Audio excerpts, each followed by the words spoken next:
Hi, this is John Byrne with Poets and Quads.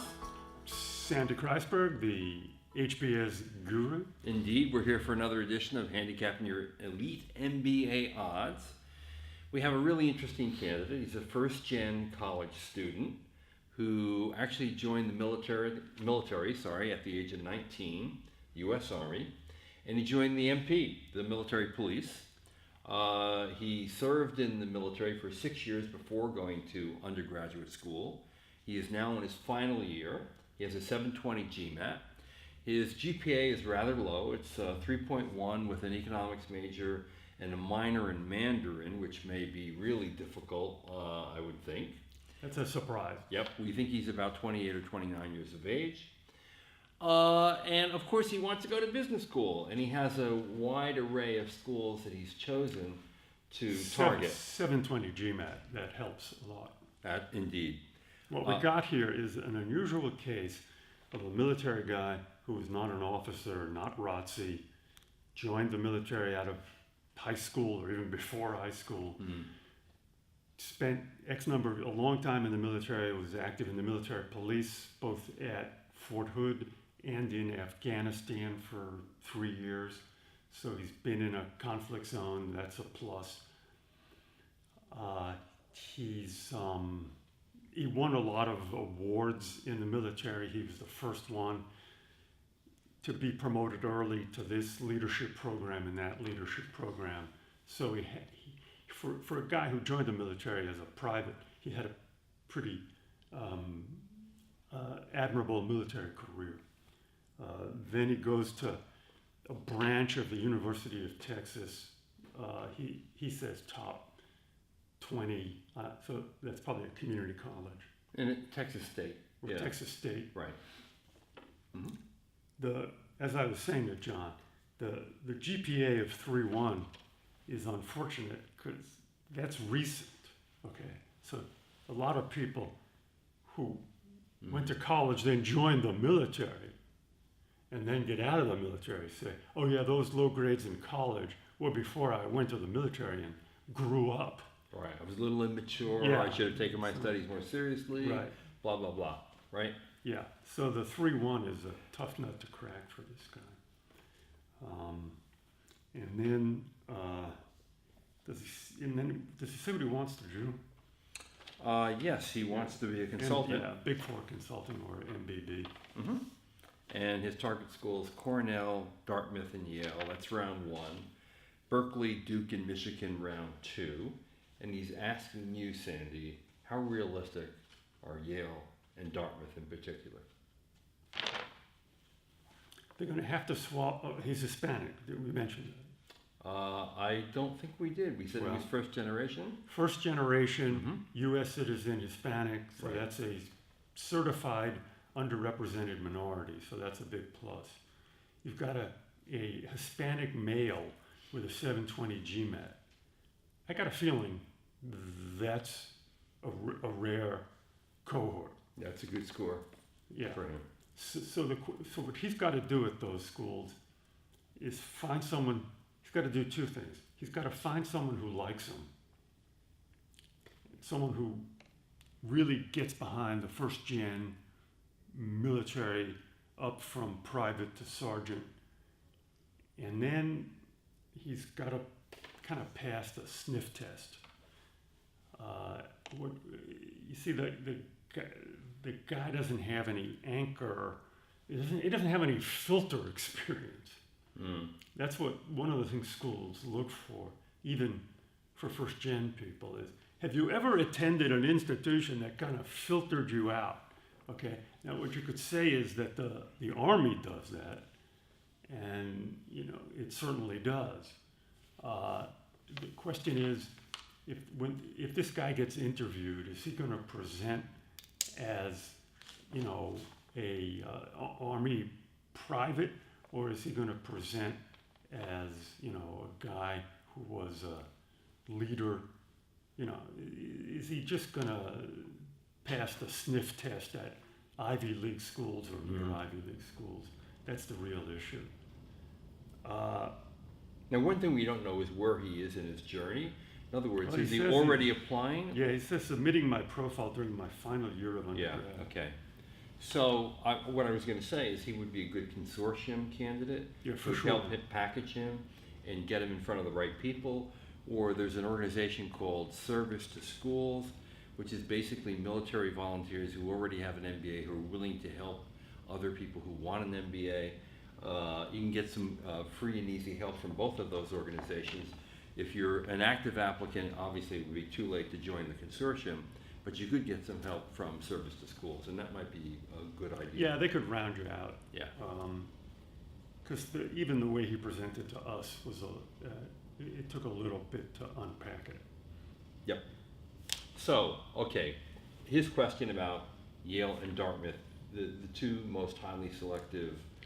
Okay, so he's schools. applying to these schools, what Yeah. we call what Sandy and John call the 18 to 24 bracket, which is schools where the admissions rate is 18 to 24%. With the exception of Berkeley, where it'd be lower because the class size is smaller and it's in California and it's So a we're hot talking school. Cornell, Dartmouth, Yale, Berkeley, Duke, Michigan. Right. So in some sense, you take out Berkeley, your odds are almost the same at all of these places. And it's just a question of whether somebody there, that's my point, whether somebody there just likes you. Although Yale and Dartmouth will have higher GMAT scores and higher GPAs, Mm-hmm. right? Yeah, Yeah. yeah, right. Right. Yeah, you got a chance. If it's really important for you to go to business school, none of these are safeties. Let me put it to you that way. Okay, so the hardest is going to be Berkeley, Yale, and Dartmouth. What are the odds there for this guy? I love putting you on the spot like Sure, this. 20 to 25%.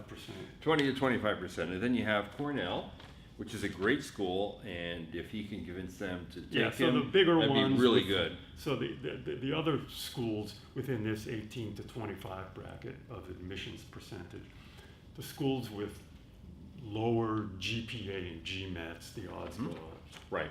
Cornell, Duke, and Michigan. Yeah. So we're looking at, what, 30, 40%, would you say? I don't think it's 40% anywhere. Because of the 3.1, Yeah. primarily, right? But he is Hispanic. He's got a nice Hispanic male with a 7. He's yeah, got a nice GMAT. He served his country Let me for tell 6 you. years. Yeah, let me tell you this. Okay. The Hispanic male with the 720 could get you a close look at these places, and then you're on your own. So Right. by that I mean you're going to have to pay. You're going to have to go to an interview and convince them. And you think in this case the interview is going to be really important, right? It is as a sniff test. Mhm. In other words, there are guys who come out of the Army as sergeants, and from the schools, I want to choose my words very carefully here. From the school's point of view, they're not our type, meaning the school's type. In other words, by dint of whatever, your hobbies, the way you dress, what kind of operas you go to, they just go, we got a wide gate here, but you're a little how would they put it? You haven't been polished. You're a little unpolished for us. So what do you mean? If you like La Boheme, it's not good. But if you like Tosca or Don Giovanni, maybe you have a shot. No, I think if you like any one of those operas, you have a shot. There you go. I think if you show up with a boombox and Playing hip hop. playing heavy metal, I Yeah, think okay. that's not so good. Yeah. Okay, but lot to like here. Hip hop. First gen. Hip hop has real academic integrity. Okay. There are departments that study that. Okay, we've got a really likable guy though. He's first gen. He's Hispanic. He's a 720. He served his country for 6 years, including 3.5 years in Afghanistan. Yeah, I got it. And now he's going for undergrad. He got into only a Texas State University, but he's challenging himself with a minor in Mandarin. You see, no that's less. an issue right Okay? there. If the guy had a 720 GMAT, I'm assuming his SAT scores were pretty good too. Yeah, probably. So there's a question: how come he couldn't go to a better college. Right. It might be family reasons for that. Financial reasons. Financial reasons, yeah, sure. Exactly. Because the other thing that we know from research is that, in fact, underrepresented minorities tend to go to colleges that are close to their families Yeah. because their ties to their families are closer. John is our There you go. Okay. wide-ranging expert. And actually taking Mandarin And the as a minor first probably gen- dragged his GPA down. the Mandarin thing is unusual. Yeah. You usually don't find first-gen college males, Hispanics, minoring in Mandarin. I mean, if he minored in Spanish, his From GPA Texas. might be 3.4. Yeah, okay? good point, right. Yeah, Think about that. good point. Yeah. Anyway. Okay, and then this point about first gen has now become a real issue with schools. Yeah. Tell- Harvard just received a gift of over $10 million from a donor who wants that money for scholarships for first-gen students. So even Harvard is First-gen out there. college students. Yes, that's right. So Harvard is very interested in attracting these candidates as well. It's become an issue of concern. The first-gen thing has become a national talking point. That's all. So that gives him more momentum. Yeah, totally. All right, so we wish you the best of luck.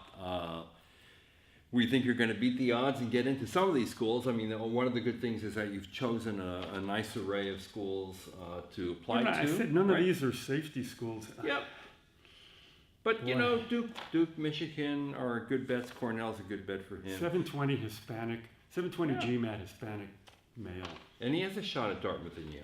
He Yeah. does. Legitimate shot. And impress on the interview. That's what Sandy said. I think he's right. Because they're going to be interested in you. They're going to call you in. They're going to look you over and how you do in terms of how articulate you are. Don't screw up the interview. Your professional presence. This is They my- can see you in a suit at a management consulting firm. Don't screw up the You're going to get in, okay? So don't screw it up. All right, this is John Byrne with Poets and Quants and my partner in crime, Sandy Kreisberg, wishing all of you a happy journey on the road to an MBA.